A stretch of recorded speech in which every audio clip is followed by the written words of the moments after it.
finished in the fourth quarter, and got to be better along those lines. That's why I made the decision that I made today to make a change at offensive coordinator. Mike Shula is a fantastic football coach. Mike Shula is a fantastic person. His resume and all he's accomplished as a coach speaks for itself at the college level and the NFL level.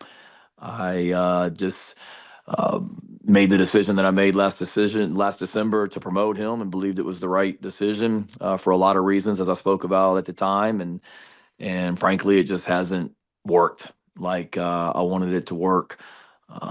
We all have a hand in it, players and coaches. We all have to be better, but just did not like the way we were performing offensively through now 10 games, and felt like going forward, short term and long term, this was a decision that I needed to make for the betterment of our program.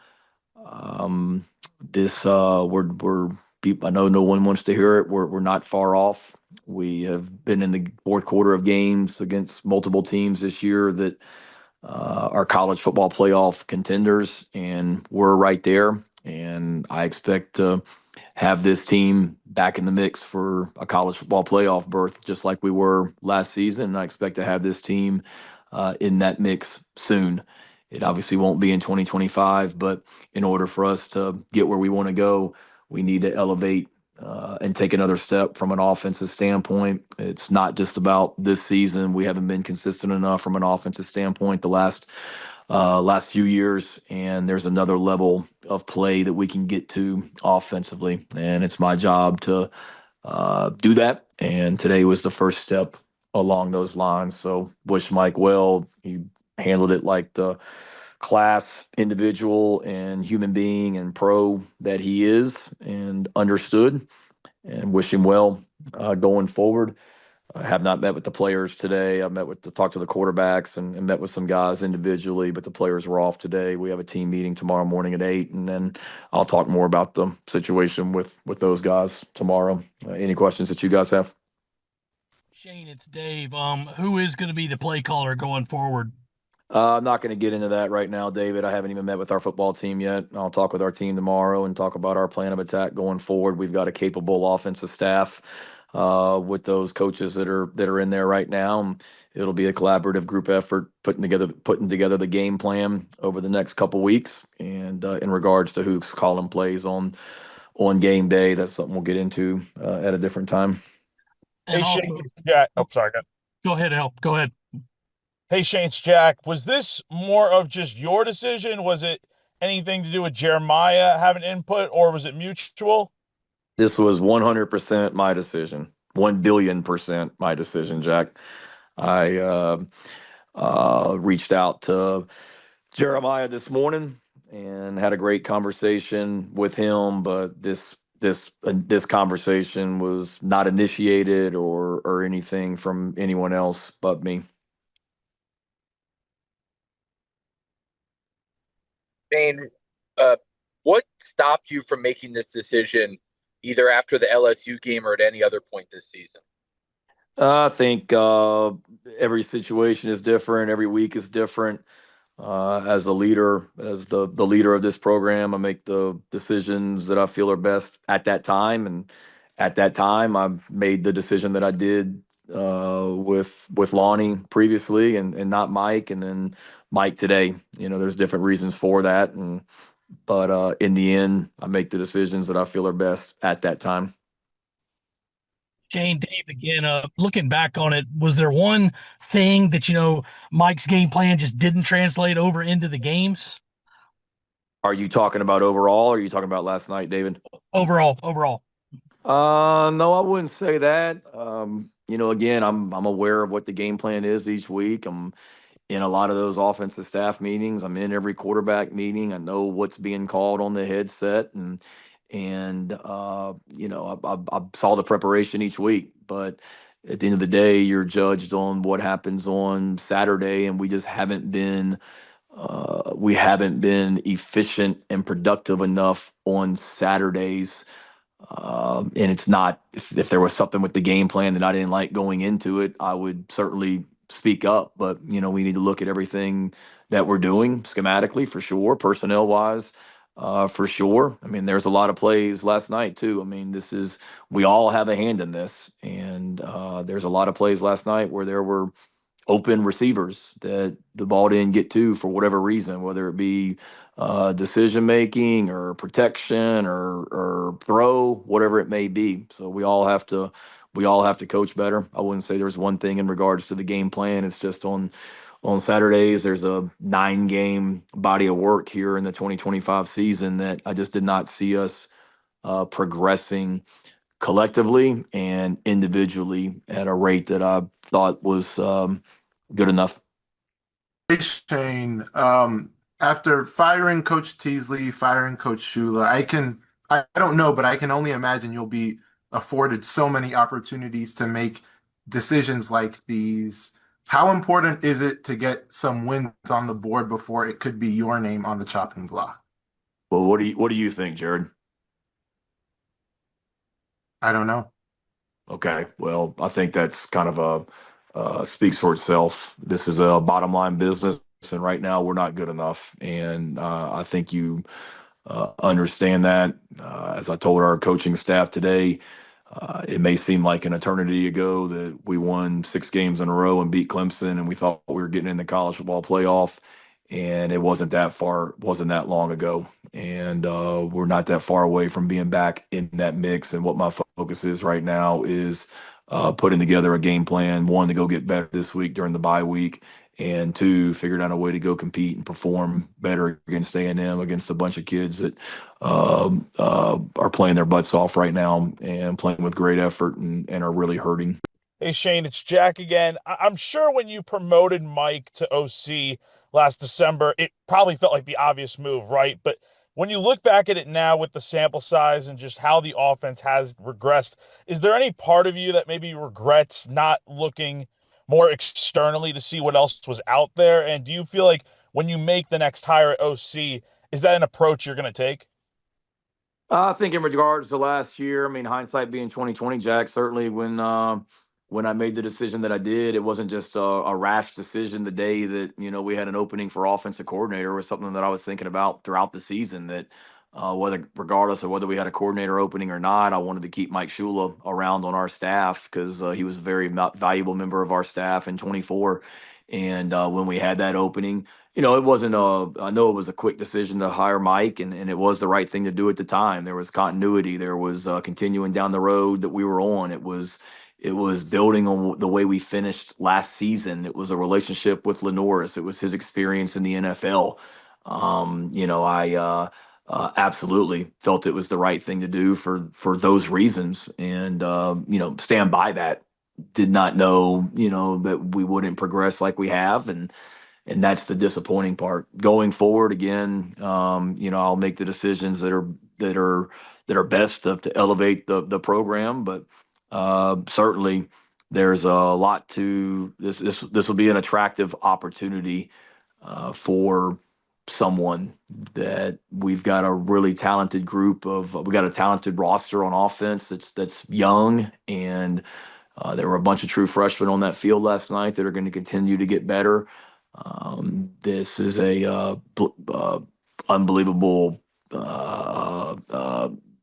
program that we have with the people in our program, and there's a lot of things that are in place for us to take the next step. And right now we're, playing in the toughest conference in America with arguably the toughest schedule in America. We're in a rough patch right now, these last 4 games, but we're going to be better for it in the end, having gone through this, and excited about what's next here as we move forward.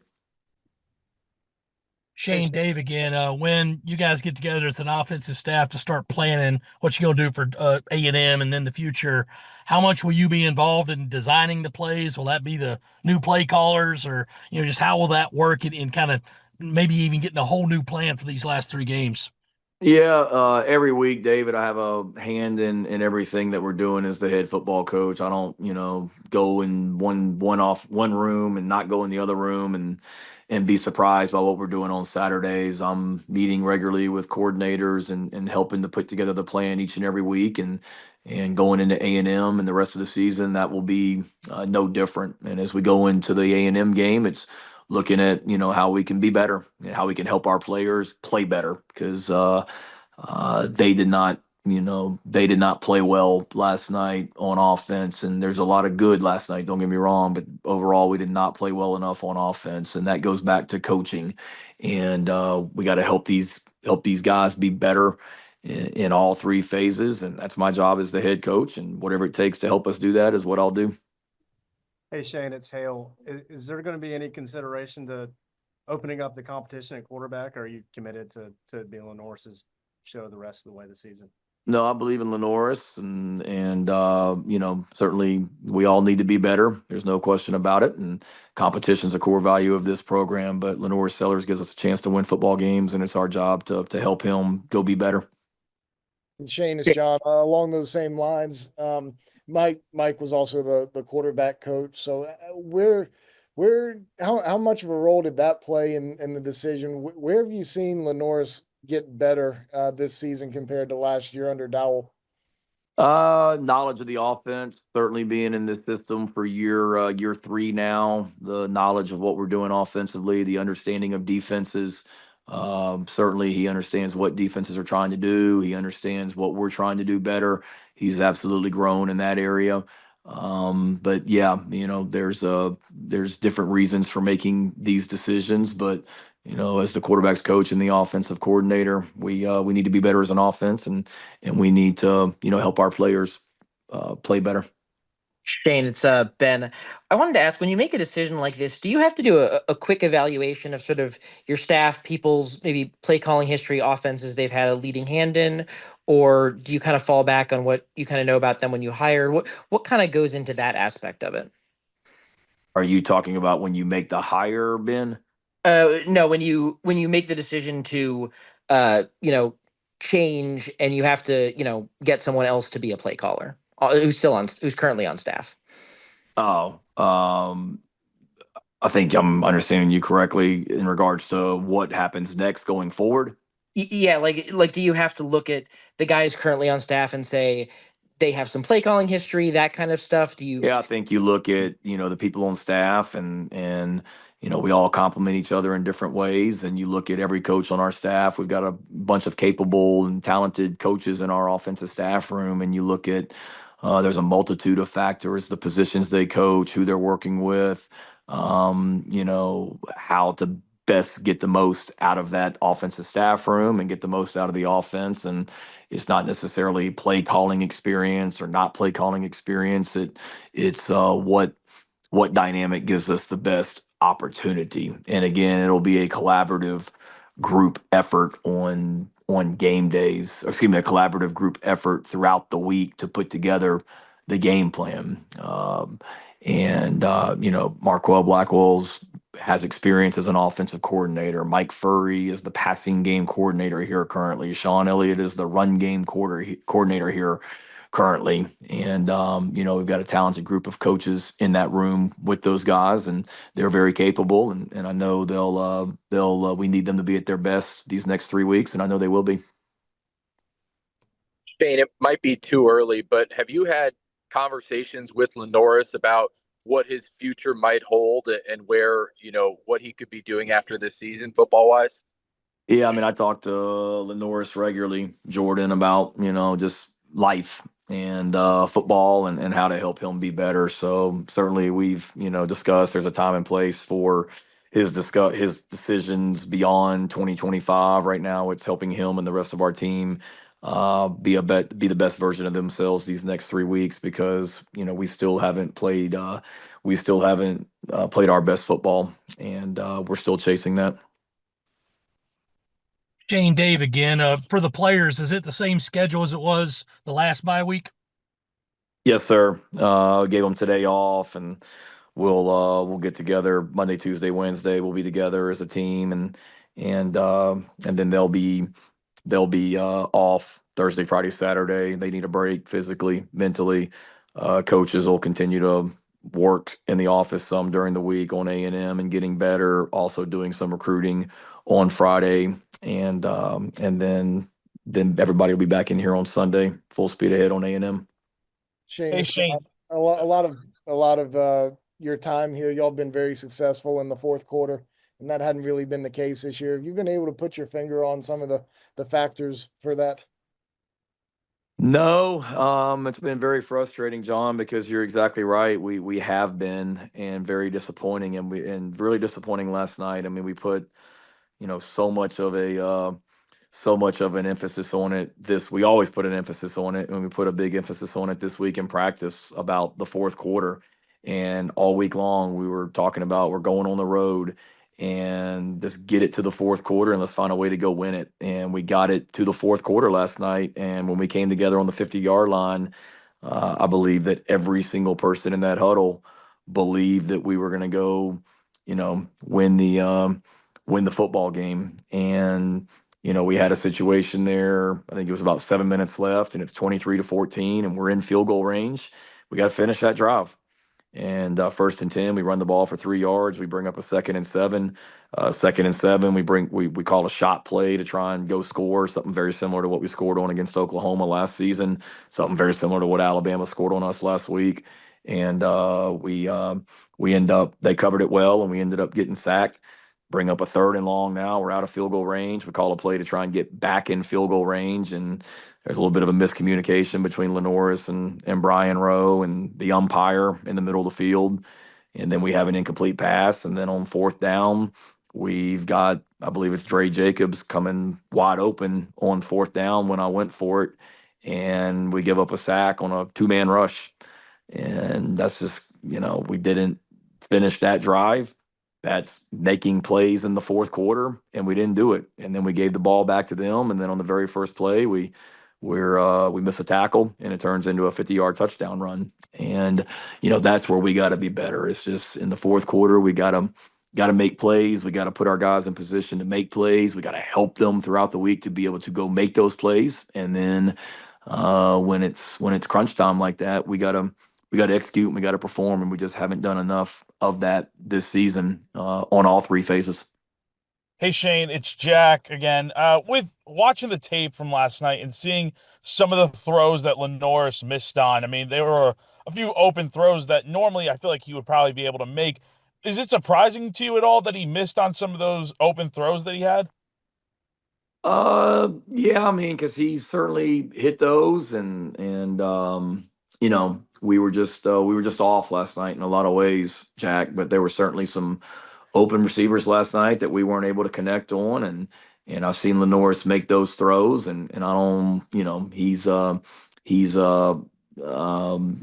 we all need to be better on that offense, and himself included, and all of our coaches and staff and players, and we will be. And like I said, made a decision today as the leader of the program to try and elevate this thing and help our guys be better than what we've been this season. Shane, what qualities are you looking for in your next offensive coordinator? Yeah, I mean, I'll get into that down the road, Jordan. I mean, there's a lot of things that I'm looking for. I'm looking for somebody that can help elevate this program and help us take the next step, because we've accomplished a lot of firsts in our time here. We've done a lot of great things in our time here. We were on the verge of being in the college football playoff last year, and we're not far away from being back in that mix. And we have the greatest fan base in all of America that are passionate and want to support us and want to see that happen. And I'm committed to hosting a college football playoff game here in Columbia very soon. And if we don't have a bye in the first round, and with the talent we have in our program, with the recruiting class we have coming in, with the opportunity to go attack the portal, as I said earlier, and the greatest fan base in America. This will be an attractive position to someone, and the main characteristic is a someone that can take this offense and take our quarterback room to another level. Hey Shane, it's Ben. I wanted to ask on the defensive side, what do you take from last night where it seemed like you guys did a good job maybe getting them behind the sticks some, but just they kept seeming to pop big plays at sort of inopportune times? Yeah, can't give up explosives. That's one of the ways that we, our plan to win each week, man, is winning the explosive play battle. And typically, in any level of football, high school, college, NFL, if you win the turnover battle and you win the explosive play battle, you're probably going to win the football game. And we did not do either last night. That's an explosive offense, and we've got to do a better job of preventing explosive plays. It's tough when you give up long plays like that. They're good. They're going to hit some on you, but you got to do a great job of limiting those, and we did it last night.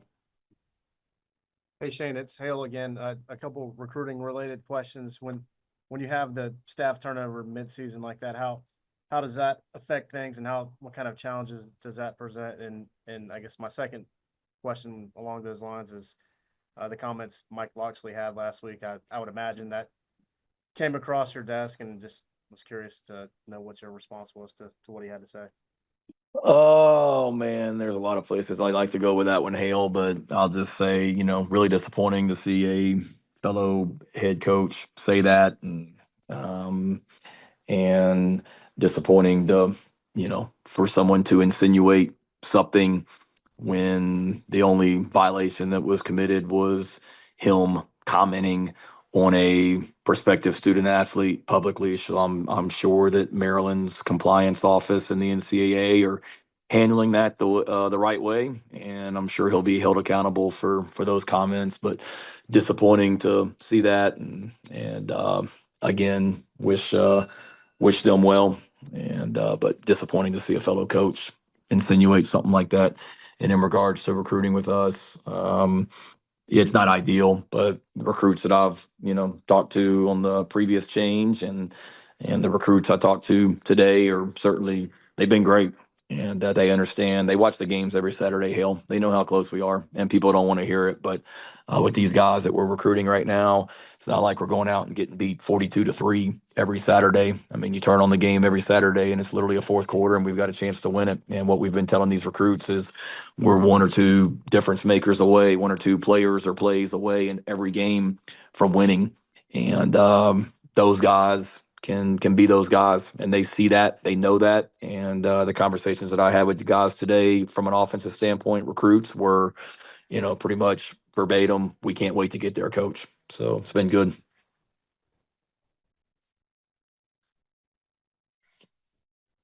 Okay, thank you guys. Have a good night. Thank you, Shane. Thank Thank you. Thank you.